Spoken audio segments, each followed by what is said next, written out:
ஹரி ஓம். அனைவருக்கும் நமஸ்காரம். அப்படியே தமிழ்ல வணக்கம் சொல்லிக்கிறேன். ஏன்னா ஒருத்தர் YouTubeல போட்டாரு. நீங்க என்னைக்கு நமஸ்காரத்த வுட்டுட்டு வணக்கம்னு சொல்றீங்களோ, அப்பதான் தமிழர்களோட நீங்க நெருக்கமாக முடியும் அப்படின்ட்டு. அதனால வணக்கம்னு சொல்லிக்கிறேன். இப்போ சாந்தோக்கிய உபநிஷத்துல நம்ம பூம வித்யா பார்த்துட்டு இருக்கோம். இப்ப நம்ம பார்த்துட்டு இருக்கிற பாடம் எல்லாமே ஒருமை தன்மையை நோக்கி போற பாடங்கள். இங்க எதுவுமே இருமைகள் கிடையாது. அதாவது ஒண்ணு உயர்ந்தது, ஒண்ணு தாழ்ந்தது, ஒண்ணு நல்லது, ஒண்ணு கெட்டது. ஒண்ணு சரி, ஒண்ணு தவறு அப்படிங்கிற மாரி இருமைகள் இல்லாத நிலைக்கு நம்மள கொண்டு போறது தான் இந்த அத்தியாத்ம ஞான பாதை. இருப்பது இறைவன் மட்டுமே. அப்ப நமக்கு எப்போ அந்த ஒரு நிலைப்பாடு புரியுதோ, அப்ப நம்ம இடத்துல விருப்பு வெறுப்புகள் இருக்காது. அதாவது இதுதான் சிறந்தது அப்படின்னு ஒண்ண பிடிக்கவும் மாட்டோம். ஒண்ணு சரியில்லன்னு சொல்லவும் மாட்டோம். அந்த இடத்துக்கு தகுந்த மாரி, அந்த சிச்சுவேஷனுக்கு தகுந்த மாரி எல்லாத்தையும் நாம ஏத்துக்குவோம். நல்ல ஒரு தெளிவுல இருப்போம். அதுதான் ஞானம்.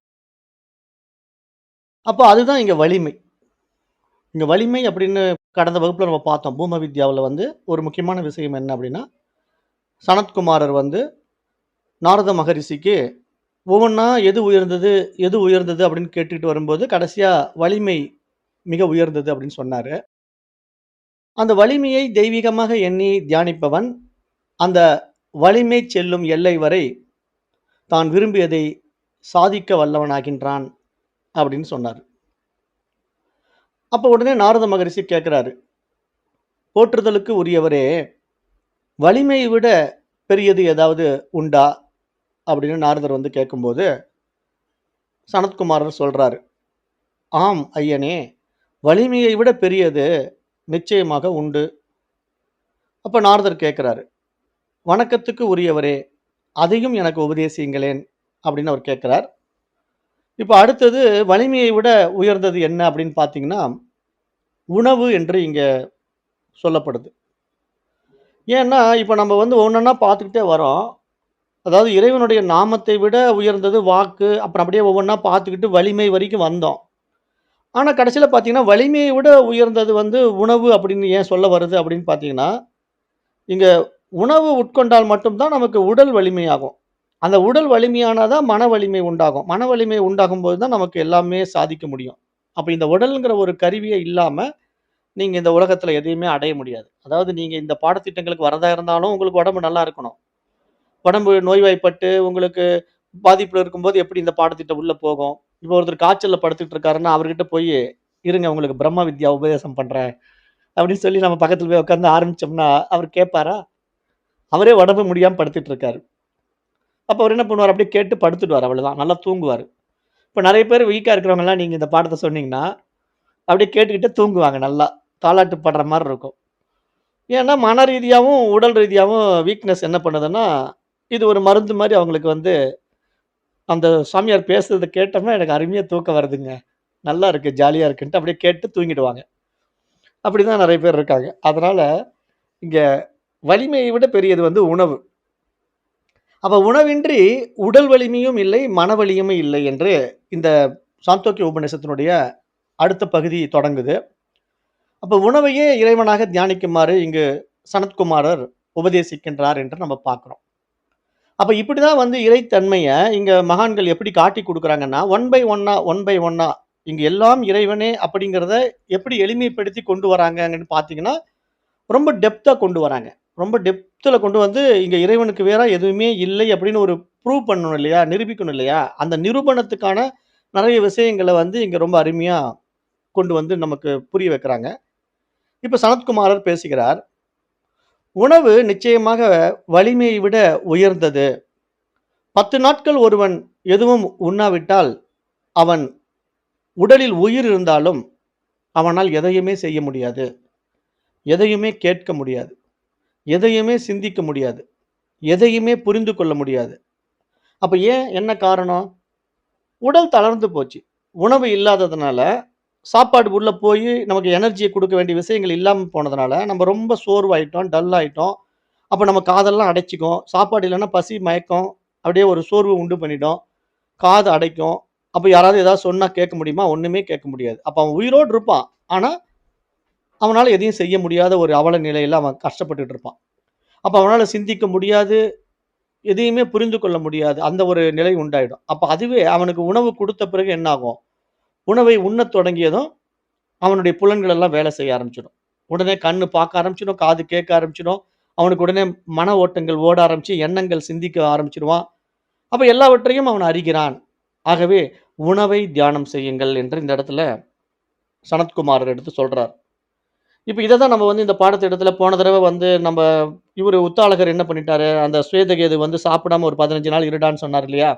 அவன் 15 நாள் சாப்பிடாம இருக்கும்போது, அவர் 15 நாள் அவன் சாப்பிடாம வெறும் தண்ணீ மட்டுமே குடிச்சிட்டு உயிர் வாழ்ந்தான். அப்புறம் அவன கொண்டு டெஸ்ட் பண்ணாரு. எப்படி? இப்ப எங்க எங்க நீ படிச்ச வேதமெல்லாம் சொல்லு பார்க்கலான்னோனே, அவனுக்கு ஒண்ணும் ஞாபகத்துக்கு வரல. வேத பாடங்களெல்லாம் படிச்சிருக்கான். ஆனா, ஒரு மந்திரமும் ஞாபகத்துக்கு வரல. ஏன்னா, பசி, மயக்கம். அவன் சாப்பாடே இல்லாம தண்ணீலயே உயிர் வாழ்ந்திருக்கான் 15 நாளு. அப்ப அவனால எதுவுமே செய்ய முடியல. எனர்ஜியே அவன்கிட்ட இல்ல. அப்ப எப்படி இந்த எனர்ஜி இல்லாம போச்சு? சாப்பாடு இல்லாதனால உடம்புல சத்துக்கள் இல்லாம போச்சு. அப்ப நம்ம உடம்புக்கு தேவையான சத்துக்கள் எங்கிருந்து கிடைக்குது அப்படின்னா, சாப்பாட்டுல இருந்து கிடைக்குது. அப்ப உணவே நமக்கு மருந்து இங்க. உணவு தான் மருந்து. ஆனா, இப்ப நம்ம இந்த சாப்பாட்டிலிருந்து உணவு கிடைக்குது அப்படிங்கும்போது, அந்த உணவு எப்படிப்பட்ட உணவ நம்ம எடுத்துக்கணுங்கிறதுக்கு ஒரு நியதி இருக்கு. அதாவது உணவு தான் நமக்கு சாப்பாடு தான் சத்து குடுக்குதுங்கிறதுக்காக, நம்ம வெறும் புரோட்டாவும், பிரெட்டும், அப்படியே பன்னீர் பட்டர் அது இதுன்னு வாங்கி இஷ்டத்துக்கு விளாசிக்கிட்டு இருந்தோம்னா, அதாவது வெளிநாட்டு உணவு முறைகள நம்ம நாட்டு கலாச்சாரத்தோட கொண்டு வச்சுக்கிட்டு, மாடர்னா வாழ்றேன்னு சொல்லிட்டு, பீஸா, பர்கர்லாம் வச்சுக்கிட்டு, ஐஸ்கிரீம் சாப்பிட்டுக்கிட்டு, அப்படியே உடம்ப கொண்டு போயிட்டு இருந்தா போதும். அதான் உணவு தானே அப்படின்னு சொன்னீங்கன்னா, அது உணவு தான். ஆனா, உங்க உடம்புக்கு இங்க இந்தியாவுடைய கிளைமேட்டுக்கு, இங்க இருக்கிற ஒரு சூழ்நிலைக்கு உங்களுக்கு ஒத்துக்காம, அது வேற ஒரு சைட் எஃபெக்ட்ட பண்ணி விட்டுடும். அதனால நம்முடைய பாரத தேசத்துல உணவு அப்படின்னு எடுத்துக்கிட்டீங்கன்னா, தாவர உணவுகள் தான் சிறந்த உணவு. உணவுன்னு எடுத்துக்கிட்டா, இங்க குணாதிசயங்களுடைய அடிப்படையில சத்துவ குணத்தை கொடுக்கின்ற காய்கறிகள், கீரைகள், பழங்கள் தான் நமக்கு ஒரு மிக சிறந்த உணவு. ஆகவே உணவுங்கும்போது நம்ம இந்த மாரி தான் எடுத்துக்கணும். நமக்கு உடம்புக்கு தேவையான எனர்ஜி கிடைக்கணும்னா, நீங்க பழங்களும், காய்கறிகளும், கீரைகளும் எடுத்துக்கிட்டே வந்தீங்கன்னா, ரொம்ப ஆரோக்கியம் திரும்புறத நீங்க அனுபவத்துல பார்க்கலாம். அது எப்படிங்க ஆரோக்கியம் திரும்பும் அப்படின்னு கேட்டீங்கன்னா, உங்களுக்கு உணவுல இருக்கக்கூடிய உப்பு சத்துக்கள் இருக்கு இல்லையா? அதுதான் உங்களுக்கு சத்து குடுக்கும் உடம்புல. அதாவது உங்க உடம்புல எல்லாமே ஒரு உப்பா மாறி இருக்கும். அதாவது உங்க உடம்பு ஒரு விதமான கெமிக்கல் ரியாக்ஷன்ல தான் உடம்பு இயங்கிட்டு இருக்கும். எல்லாமே ஒரு விதமான கெமிக்கல்ல ஒர்க் பண்ணும். இப்ப நம்ம உடம்பே ஒரு விதமான ரசாயனம் தான். நம்ம உடம்பே ஒரு விதமான ரசாயனம். ஆனா, அந்த ரசாயனம் எப்படின்னா, என்னென்ன ரேஷியோவுல என்னென்ன இது கலந்தா நமக்கு வேலை செய்யுங்கிற ஒரு கணக்கு இருக்கு. அந்த கணக்குப்படி நமக்கு கலந்து அது கரெக்ட்டா இருக்கணும். ஓவரா போனா அதுவே நமக்கு சைட் எஃபெக்ட் பண்ணும்.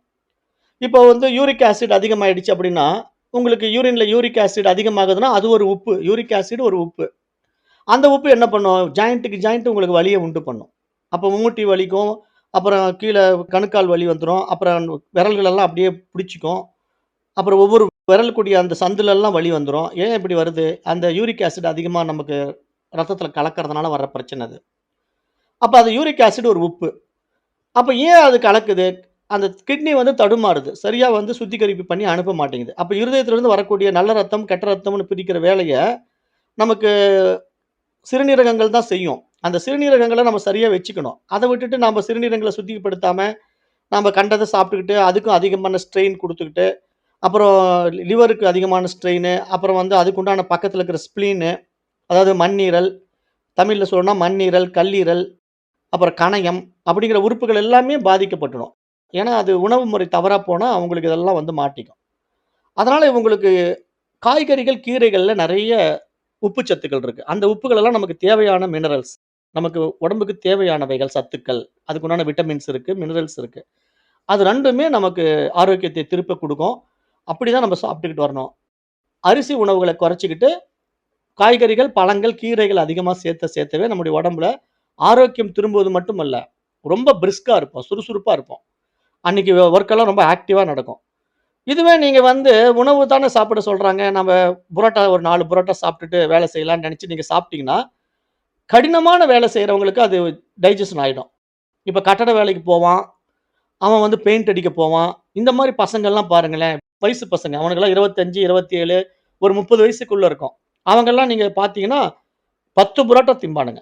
அதாவது கடையிலேருந்து வாங்கிட்டு வந்து 10 புரோட்டாவும் தின்பான். 10 புரோட்டாவும் அவனுக்கு செரிமானமாகி அவன் வேலை செய்வான். அவனால முடியும். நாம வந்து அவன பார்த்துட்டு ஒரு ஆசைப்பட்டு ஒரு 4 புரோட்டா சாப்பிடலான்னு சாப்பிட்டீங்கன்னா மாட்டிக்கும். அந்த 4 புரோட்டாவும் உள்ள போய் உங்களுக்கு டைஜெஸ்ட் ஆகாது. அது நெஞ்சு கரிக்கும். அப்புறம் குடல்ல போய் அப்படியே கழிவா மாறி மலச்சிக்கல உண்டு பண்ணிடும்.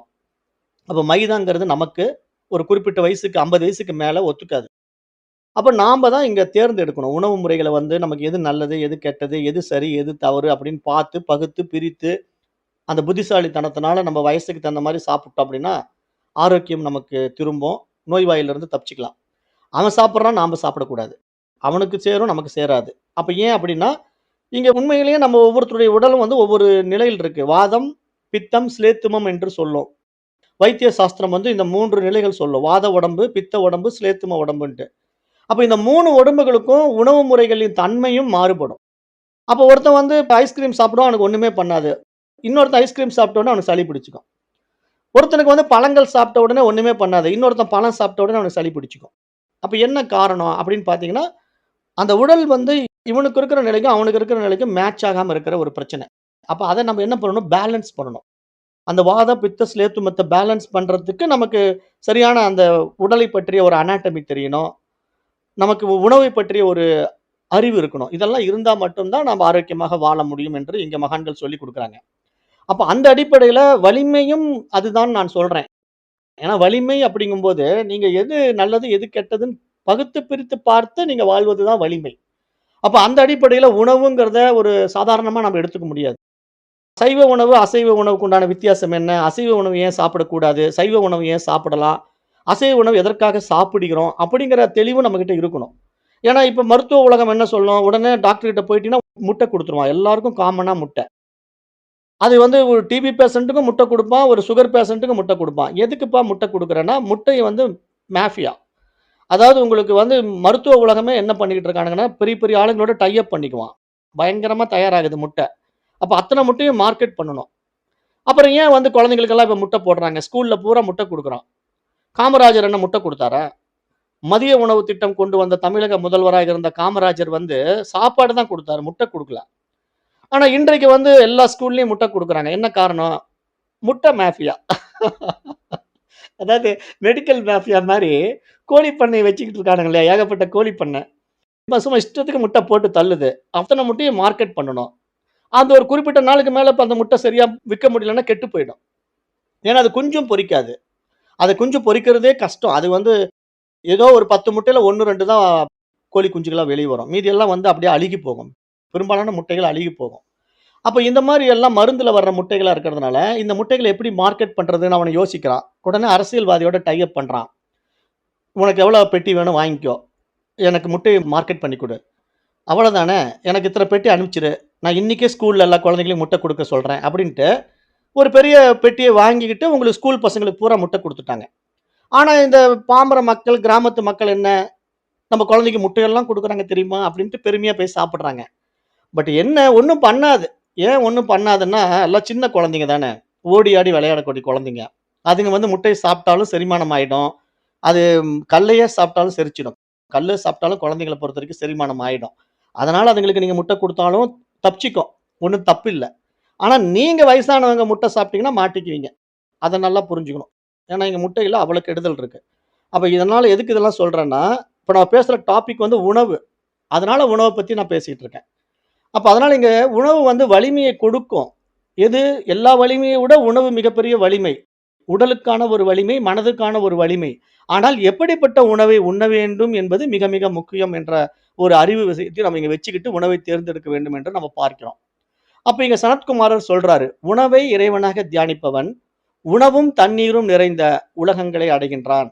உணவையே தெய்வமாக எண்ணி தியானிப்பவன், அந்த உணவு செல்லும் எல்லை வரை தான் விரும்பியதை சாதிக்க வல்லவன் ஆகின்றான்" என்று இங்க சனத்குமாரர் அந்த உணவின் பெருமையை இங்க சொல்றார். அப்ப அதனால தான் நம்ம உணவு உண்ணும்போது, அந்த உடம்புக்கு உண்டான சக்தி கிடைக்கணும் அப்படின்னா, நீங்க அந்த உணவ வந்து ஒரு தெய்வீகமாக போற்றணும். சாப்பிடும்போது நம்ம ஞாபகம் எல்லாம் சாப்பாட்டுல இருக்கணும்.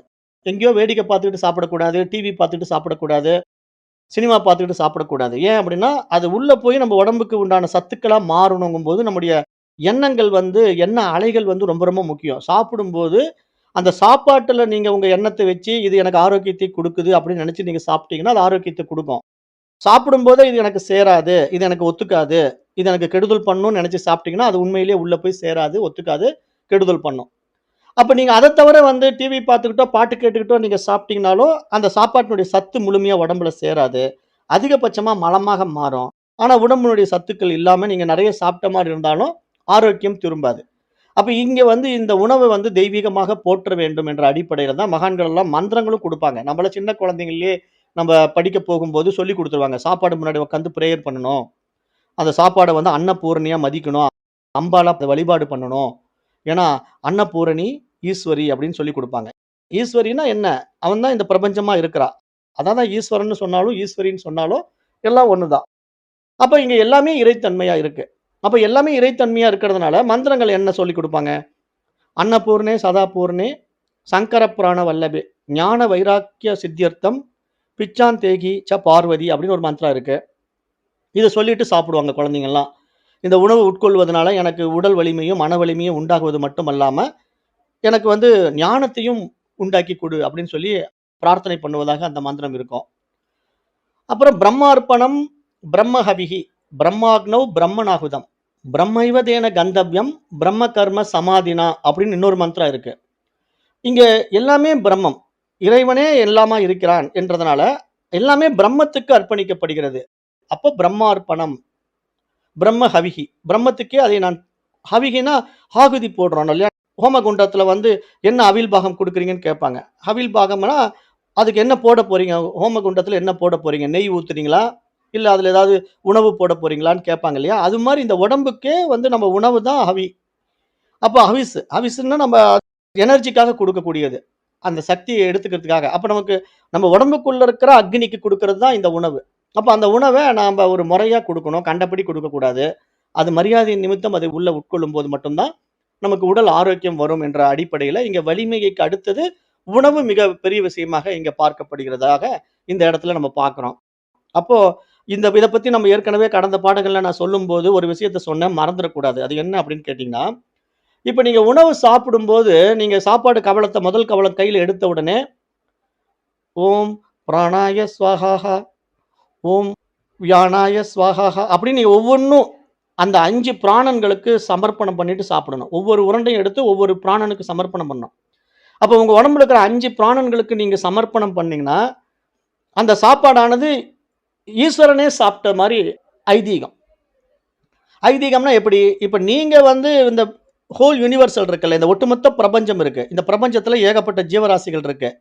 எங்கேயோ ஒரு இடத்துல எறும்பு உணவு கிடைக்காம கஷ்டப்படும். எங்கேயோ ஒரு இடத்துல யானை வந்து காட்டுக்குள்ள இருக்கும், உணவு கிடைக்காம கஷ்டப்படும். ஆனா, அவைகள் எல்லாமே அந்த உணவு கிடைக்கணும்னா, இங்க ஈஸ்வர நியதிக்குள்ள இயற்கை குடுக்கும் அந்த உணவ. நீங்க ஒண்ணும் போயி எங்கேயோ அமேசான் காட்டுல இருக்கிற ஒரு பூச்சிக்கோ, அல்லது ஒரு யானைக்கோ நீங்க உணவு குடுக்க முடியுமா? அமேசான் காட்டுக்குள்ள நீங்க போகவே முடியாது.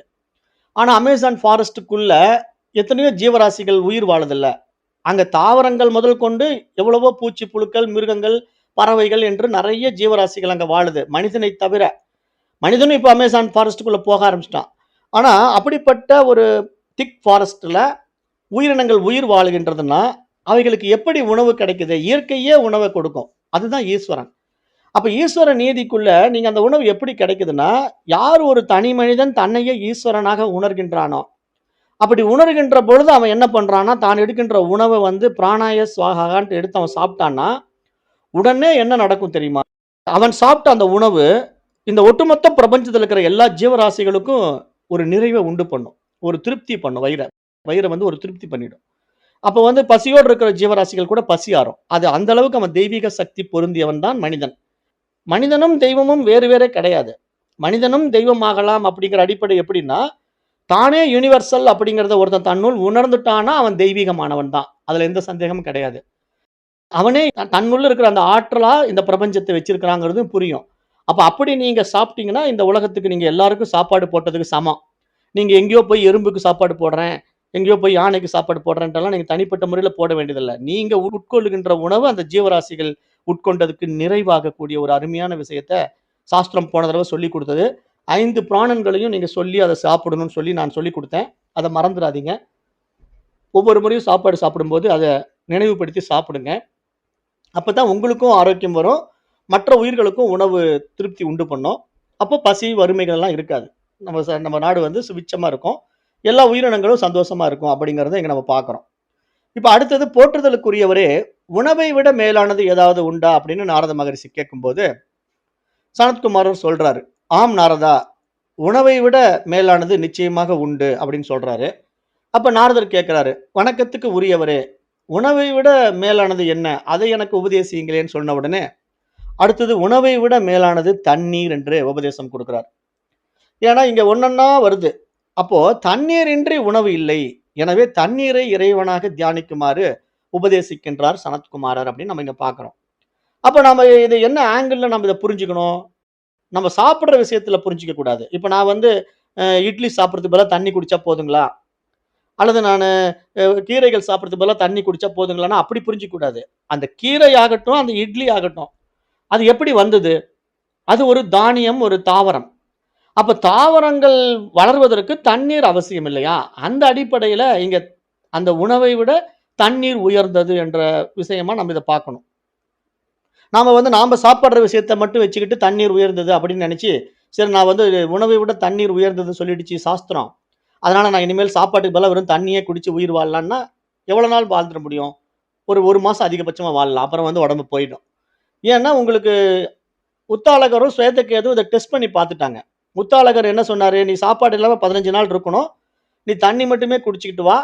அப்ப நீ எல்லாமே பண்றியா நான் பார்க்குறேங்கிறாரு." அவன் வந்து தண்ணி மட்டுமே குடிச்சிட்டு 15 நாள் கழிச்சு பார்த்தா, எல்லாமே மறந்துட்டான். அவனுக்கு எதுவுமே வேலை செய்ய முடியல. அப்ப ரொம்ப வீக் ஆயிட்டான். அப்ப உணவை விட சிறந்தது அல்லவா தண்ணீர். அப்ப தண்ணீர குடிச்சு அவன் தெம்பெல்லாம் ஆயிருக்கணும் அப்படின்னா, நாம புரிஞ்சுக்கிறத தவறா புரிஞ்சுக்கிறோம். அவங்க சொல்ல வர்ற விஷயத்த நாம அரைகுறையா புரிஞ்சுகிட்டு, தானா படிச்சு புரிஞ்சுகிட்டு அப்படி மிஸ்டேக் எடுத்துக்க கூடாது. அதுக்கு தான் இங்க மகான்கள் என்ன சொல்லி தராங்கன்னா, உணவை விட உயர்ந்தது தண்ணீர். ஆனால் அந்த தண்ணீரினால் தான் உணவு உற்பத்தி ஆகிறது. அப்ப நீரின்றி அமையாது உலகு. இந்த உலகம் என்பது நீர் இல்லாமல் இருக்கவே முடியாது. ஆகவே நீர் வந்து உணவை விட மிக உயர்ந்தது என்பது இந்த அடிப்படையில் பார்க்க வேண்டும் என்றத இங்க சொல்ல வராங்க.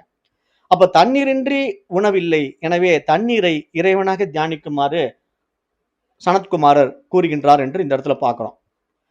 அப்ப நிச்சயமாக உணவை விட உயர்ந்தது தண்ணீர். அதனால்தான் போதிய மழை பெய்யாவிட்டால், போதிய உணவு கிடைக்காமல் போய்விடுகிறது. மக்கள் உணவின்றி கவலைப்படுகின்றார்கள். நல்ல மழை பெய்தால், நல்ல விவசாயம் நடக்கும். விவசாயம் நன்றாக நடந்தால், ஏராளமான தானியங்கள் உற்பத்தி ஆகும். ஏராளமான செடி கொடிகள், தானியங்கள் உற்பத்தி ஆகும். அப்போ இந்த பூமியில் இருக்கின்ற ஜீவராசிகள் எல்லாம் உணவு தட்டுப்பாடு இல்லாமல் வாழ முடியும். அப்ப அந்த அடிப்படையில இங்கே மழை என்பது மிக மிக முக்கியம். நீர் என்பது மிக மிக முக்கியம். ஆகவே இந்த பூமி, ஆகாயம், சொர்க்கம், மலைகள், தேவர்கள், மனிதர்கள், வீட்டு விலங்குகள், பறவைகள், செடி கொடிகள், மரங்கள், காட்டு மிருகங்கள், புழு, வண்டு, எறும்பு என்று எல்லா உருவகங்களாகவும் தண்ணீரே ஆகியுள்ளது. எல்லா உருவகங்களாகவும் ஆகியிருப்பது தண்ணீரே. எனவே தண்ணீரை தியானம் செய்யுங்கள் என்று இந்த இடத்துல அருமையான ஒரு விஷயத்த நம்ம சனத்குமார மகரிஷி நாரத மகரிஷிக்கு உபதேசிக்கிறார். அப்ப நீங்க கவனிச்சு பாருங்களேன். இப்ப நம்ம வந்து ஒரு மனித உடம்புல நான் நின்னுட்டு இருக்கிறேன். அப்புறம் அங்க ஒரு பூச்சி பறந்துட்டு இருக்கு. அங்க ஒரு பறவை பறந்துட்டு இருக்கு அப்படின்னா, இதெல்லாம் எங்கிருந்து உற்பத்தி ஆச்சு? எல்லாமே உணவினால் உற்பத்தி ஆயிருக்கு. ஆனா உணவு இல்லாம இந்த உடல் உண்டாகாது. அப்ப உணவு இல்லாம உடல் உண்டானதுக்கு எப்படி உணவு கிடைச்சது? தண்ணீர் இல்லாமல் உணவு உற்பத்தி ஆகாது. ஆகவே தண்ணீர் தான் இவைக்கெல்லாம் ஆதாரம் என்ற மாரி இப்போ இந்த இடத்துக்கு நம்ம வந்திருக்கிறோம். ஒன் பை ஒன்னா வரும்போது நமக்கு தண்ணீரினுடைய சிறப்பு இங்க புரியுது. அப்ப தண்ணீர் இல்லாமல் இங்க தானியங்கள் கிடையாது, பயிர்கள் கிடையாது, செடி கொடிகள் கிடையாது, மரங்கள் கிடையாது. அப்புறம் அந்த மரங்களோ, செடி கொடிகளோ, உணவுகளோ இல்லாவிட்டால் இங்க எந்த மனித குலமும் இருக்காது. எந்த ஜீவராசிகளும் உயிர் வாழ முடியாது. அப்ப பூமி என்ற ஒரு பந்துக்குள்ள இத்தனை உயிரினங்கள் உயிர் வாழ வேண்டுமானால், அதற்கு பிரதானம் உணவு என்பது மட்டுமின்றி, அந்த உணவுக்கு ஆதாரமான நீர் மிக முக்கியம் என்று இந்த இடத்துல நம்ம பார்க்கிறோம். அடுத்தது தண்ணீரை இறைவனாக தியானிப்பவன் எல்லா ஆசைகளும் நிறைவேறுகின்றன. அவன் திருப்தி அடைகிறான். தண்ணீரையே தெய்வமாக எண்ணி தியானிப்பவன், அந்த தண்ணீர் செல்லும் எல்லை வரை தான் விரும்பியதை சாதிக்க வல்லவனாகின்றான் என்று இந்த இடத்துல சனத்குமார மகரிஷி எடுத்து சொல்றார். அப்ப நாரத மகரிஷி மீண்டும் கேட்கிறார், போற்றுதலுக்கு உரியவரே, தண்ணீரை விட மேலானது ஏதாவது உண்டா என்று கேட்கிறார். அதற்கு சனத்குமாரர், ஆம் நாரதரே, தண்ணீரை விட மேலானது நிச்சயமாக உண்டு என்று சொல்கிறார். அப்ப நாரத மகரிஷி கேட்கிறார், "வணக்கத்துக்குரியவரே, அதையும் எனக்கு உபதேசியுங்கள்" என்கிறார். இப்படிதான் 10ஆம் பகுதி இந்த இடத்துல நிறைவடைகிறது. அப்ப இப்ப நம்ம என்ன பண்ணிட்டு இருக்கோம்னா, சாந்தோக்கிய உபநிஷத்துல ஒவ்வொரு பகுதியா பார்த்துக்கிட்டு வரோம். ஒவ்வொரு பகுதியிலும் ஒவ்வொரு பிரதான தேவதைகள எடுத்து இங்க சாஸ்திரம் பேசும். அப்ப அதுல பஞ்சபூதங்களும் வரும். நீர், நிலம், நெருப்பு, காற்று, ஆகாயம் என்ற எல்லா பஞ்சபூதங்களும் இதுக்குள்ள வருது. அப்புறம் இயற்கை எல்லாமே இதுக்குள்ள இருக்கு. அப்படி ஒன் பை ஒன்னா நம்ம வந்துட்டு இருக்கோம். எல்லாமே இறைவன்கிறத இங்க நிரூபிக்கிறதுக்காக இப்படி ஸ்டெப் பை ஸ்டெப்பா நமக்கு விளக்கிட்டு வராங்க. அப்ப அப்படி பார்க்கும்போது இங்க எது உயர்ந்ததாக இருக்கு? தண்ணீரை விட உயர்ந்தது என்ன அப்படின்னு கேட்கும்போது, தண்ணீரை விட உயர்ந்தது அக்னி, நெருப்பு என்று இங்க சொல்லிக் குடுக்கிறார் சனத்குமார். அதாவது படைப்பு கிரமத்திலே இறைவனிலிருந்து அக்னியும், அக்னியிலிருந்து தண்ணீர் தோன்றுவதாக கண்டோம். அக்னி காரணம், தண்ணீர் காரியம்.